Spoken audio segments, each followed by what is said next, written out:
Bonjour Franck Pagny, je vous remercie beaucoup d'avoir répondu présent pour cette interview. Donc, je vais vous laisser vous présenter. C'est un plaisir d'échanger avec vous, Isabelle.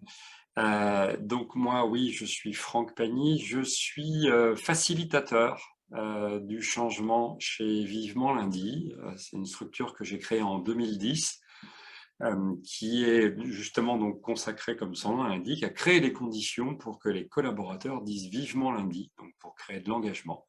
On travaille sur le plaisir au travail, on travaille sur l'engagement, sur la facilitation du changement. Ma vocation, c'est de rendre les choses plus faciles. Très bien. Donc, justement, c'est par rapport à cette expérience-là que je vous ai contacté. Donc, sur un sujet, donc, comment trouver l'équilibre dans un monde en déséquilibre? Grande question.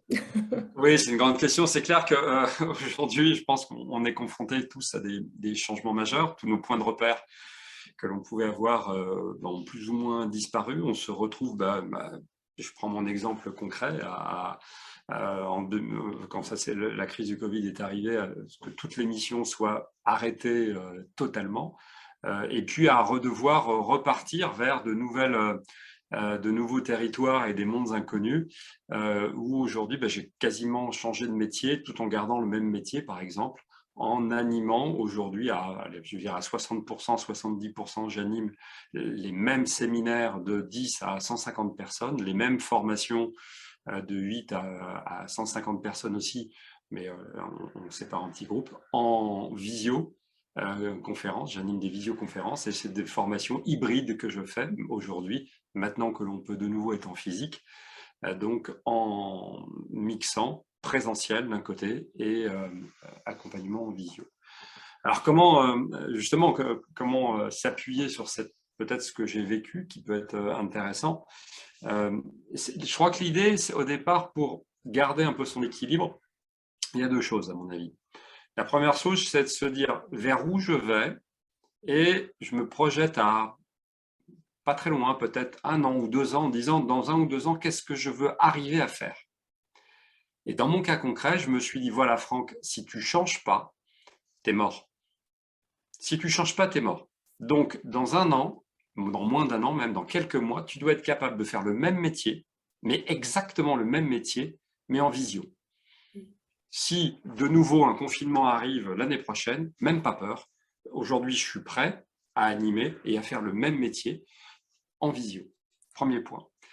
Donc, c'est de se définir un futur concret et de le rendre le plus concret possible. Le deuxième point, c'est de se dire, dans le fond, aujourd'hui, qu'est-ce que je fais bien? C'est quoi mes atouts? Sur quoi mes clients, mes collègues, mes amis me reconnaissent? Et de prendre conscience, et c'est un truc qu'on fait rarement, on regarde toujours, ouais, mais je fais pas ça, je suis pas bon là-dessus, je suis pas bon là-dessus. Non, le truc où je suis bon, où les autres disent, ouais, là-dessus, Franck, ça va, tu tiens la route, tu sais faire. Premier point, c'est ce que j'ai fait, c'est de se dire, voilà, dans le fond, qu'est-ce que je sais faire? Qu'est-ce qu'on sait faire? Voilà, moi, je sais bien concevoir des séminaires, je sais bien concevoir, et généralement les personnes apprécient le dynamisme et la façon dont j'anime, mais également les supports que je crée qui sont assez créatifs. Ok, super. Bon, maintenant, qu'est-ce que tu sais pas faire et qu'est-ce que tu as besoin d'acquérir comme compétence, comme maîtrise pour pouvoir atteindre ta destination? Et quand on a vu, voilà où je veux aller, voilà où je suis, voilà ce que je sais faire, eh bien, on dessine son chemin pour pouvoir atteindre sa destination. Je pense que c'est assez rassurant. Je me suis fixé des balises et des points de passage et des défis. Et ça a nécessité pas mal de préparation, pas mal de prise de tête aussi, d'essais, d'entraînement à blanc. Je pense qu'on fait bien ce qu'on fait souvent, donc autant s'entraîner à le faire à blanc avant. Vous ne pouvez pas savoir le nombre de plantages que j'ai fait sur des animations Teams, Zoom ou Klaxoon. J'ai tout essayé, les Bcast, WooClap, les WebEx, GoToMeeting, j'ai presque Miro, j'ai tout essayé. J'ai tout essayé. Global aussi, voilà, j'ai tout essayé. Et voilà, et aujourd'hui, je prends mon exemple concret, Oui, Isabelle, oui, pour l'illustrer, parce que Ben Complètement, voilà, parce je que parle c'est de ce que j'ai vécu et partage d'expérience, oui. ouais, Et complètement. du coup, vous vous êtes auto-coaché, parce que le coaching, c'est typiquement ça. On est à un point A, on veut aller à un point B. Et quelles sont les Ouais, différentes étapes pour y arriver? Donc, si ouais, je récapitule, c'est du coup avoir une direction, savoir où on oui. va et travailler Mhm. sur soi, du coup, savoir en quoi on est bon. Et souvent, on a l'impression que c'est égoïste ou c'est arrogant de travailler sur soi, de connaître ses qualités, son talent, or non. Mais oui, Trouver bien sa sûr. singularité, qu'est-ce qui nous différencie des autres? En Bah, quoi on est bon? dans notre tradition et en France, généralement, on ne va pas aller se mettre en avant en disant mais je suis bon sur quoi? C'est un truc, non, typiquement, non, non, attends, ça, je ne sais pas faire, je ne suis pas bon là-dessus, je ne suis pas bon là-dessus. Et on est dans une spirale négative. Moi, je pense au contraire, il faut se fixer une spirale positive en disant mais qu'est-ce que je sais bien faire? Mm, Et mm. pour vous, c'est pas moi qui le sais. Donc moi, je suis allé interroger des clients, des anciens clients. Pour le coup, ils avaient du temps, j'en avais aussi. Je dis, disons, est-ce que tu pourrais pas me dire, Alain, voilà, on a bossé ensemble, c'est quoi où tu me reconnais, où je suis différent des autres intervenants? Okay. Et puis en même temps, j'en ai profité pour lui dire, mais et toi, dans 6 mois, 1 an, quand ça ira mieux, sur quoi tu aurais éventuellement besoin de mes services? Mm. Je dis, je suis en train de rien vendre, on peut rien faire. Donc, et je me suis formé pour, et puis il s'est avéré que par la suite, ben, il m'a dit, tiens, on peut peut-être bosser un peu ensemble. Donc moi, je suis allé interroger mon environnement Mm. pour avoir leur retour très bienveillant, mais exigeant aussi. J'ai pris Ouais. 2-3 scuds aussi pour me dire, mais ça, je sais faire, ça, je sais pas faire, avec 2-3 points de vigilance aussi Mm. euh, notés. Notamment, par exemple, dans les animations, j'y mets pas mal de dynamisme, j'y mets pas mal d'énergie. Pour le coup, je ne tiens pas le timing. C'est ce qu'on m'a reproché. On me dit, ouais, mais Franck, il faut que tu fasses attention au timing parce qu'à un moment donné, tu pars un peu en débordement, en digression et c'est sympa, on passe un beau moment avec toi, mais pour le coup, on a, ah, ok, d'accord. Donc, j'ai revu ma copie et aujourd'hui, bah, un exemple, c'est que dans les animations, j'ai un timing qui est minuté que Mm. j'ai fait sur Excel où je suis, alors avec 2-3 points de débordement et peut-être un peu moins de digression ou de peut-être que je veux trop en faire parfois, donc je suis plus attentif à ces points-là. Oui, c'est savoir aussi se remettre en question et savoir Oui, s'adapter aussi, comme vous avez dit au ouais, début, à l'environnement, à ce qui arrive. savoir s'adapter, ouais, tout à fait. Alors, Ouais. autre point, pour pouvoir avancer dans un monde, on va dire, incertain, alors je ne veux pas dire VUCA, mais si c'est un peu ça quand même, un truc on ne sait pas trop de quoi sera fait demain, je pense que c'est important de se fixer des petits pas et des petites victoires. Et je le vois parce que sincèrement, l'année passée, tant 2021 va bien, en 2020, c'était une année absolument horrible. Tout était remis en cause. Mais pour autant, de temps en temps, il y avait des petites victoires en disant, tiens, j'ai réussi à faire ça et je me fixe un petit défi pour la semaine prochaine. Et si je réussis, bah, je serai content de moi. Et ces petites victoires, je les ai célébrées.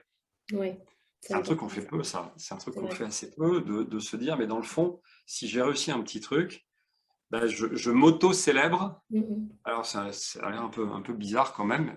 Ouais. Mais oui, c'est important de se faire du bien, parce que je pense que parfois, il y a certains moments où on ne peut compter que sur soi. On ne peut compter que sur soi. Donc, s'il n'y a personne pour me dire, Franck, super, là, tu as réussi un truc, c'est c'est ça. bien, il ne faut pas compter sur les autres. Non, comptez que sur vous. Ça, c'est important. Et ça permet de ne pas aller quémander cette reconnaissance partout. C'est de se nourrir aussi Voilà. avec ses Et succès. puis de ne pas se mettre dans une situation de ce qu'on appelle, d'un côté, il y a la contribution et la rétribution et la reconnaissance, et d'être dans une dette de reconnaissance en disant, pourtant, je me suis battu, mais il n'y a Mm, personne qui me reconnaît. Ben non, c'est comme ça. Tu te reconnais toi-même. Donc, ça permet de travailler sur la confiance en soi mm. et de se dire, OK, même pas peur. Même pas peur. S'il se passe un truc, même pas peur. On est capable d'apprendre, de se remettre en cause. Et aujourd'hui, bah, force est de constater que voilà, en s'équipant un peu et en se formant un peu, alors en étant ouvert aussi, c'est un point important, ça. Il Ouais. faut être totalement perméable et ouvert à tout ce qui peut se passer et avec aussi une charge de travail importante, Mm. parce que forcément, à un moment donné, si on continue comme à faire ce qu'on a toujours fait, et on va avoir les mêmes résultats. Donc, ça suppose aussi de se remettre en cause et de travailler et d'apprendre et d'avoir un appétit à apprendre. Mm. Je crois que c'est peut-être un point en y réfléchissant tout haut, Isabelle, c'est qui est important, c'est d'avoir l'appétit d'apprendre de la contrainte en faire une opportunité d'apprentissage. Alors, ça paraît un peu la porte ouverte. Ouais, super, en fait, on se remet en cause. Bien sûr, on apprend. Oui, c'est pas facile tous les jours. Non, c'est pas facile à C'est faire. pas si évident que ça. Non, Aujourd'hui, je le vis bien parce que 2021 est une année exceptionnelle. Ça n'arrête pas et c'est tant mieux. C'est pas si évident que cela. Je suis passé par des nervous breakdowns et des moments carrément difficiles. Mais pour autant, à la sortie, on se dit oui, tiens, j'ai appris, je maîtrise aujourd'hui d'autres trucs. J'imaginais pas que ça soit possible de faire aujourd'hui ce qu'il est possible de faire avec ces outils, que ce soit des animations en sous-groupe sur Teams ou sur Klaxoon ou sur Zoom, des partages, des échanges, de créer des communautés qui travaillent en permanence en même temps. On fait des trucs de malade quand même en ce moment.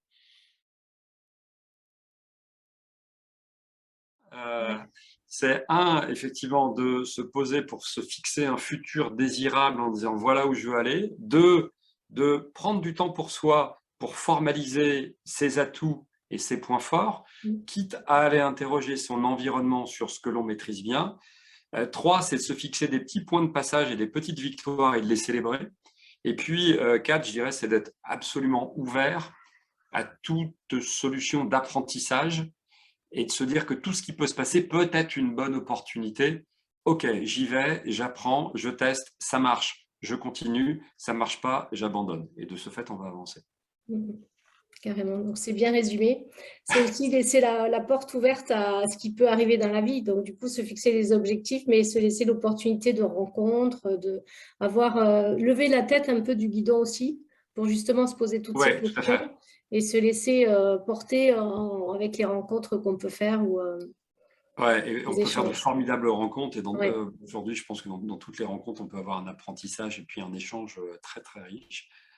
J'espère qu'on va passer à un monde plus stable et avec un peu plus de points de repère et de visibilité sur les mois ou sur les années à venir, encore que ce n'est pas gagné. Mais je pense qu'en même temps, c'est une opportunité pour apprendre, se remettre en cause et faire autrement. Et par exemple, on le voit maintenant aujourd'hui avec un sujet sur lequel je travaille, sur le management hybride.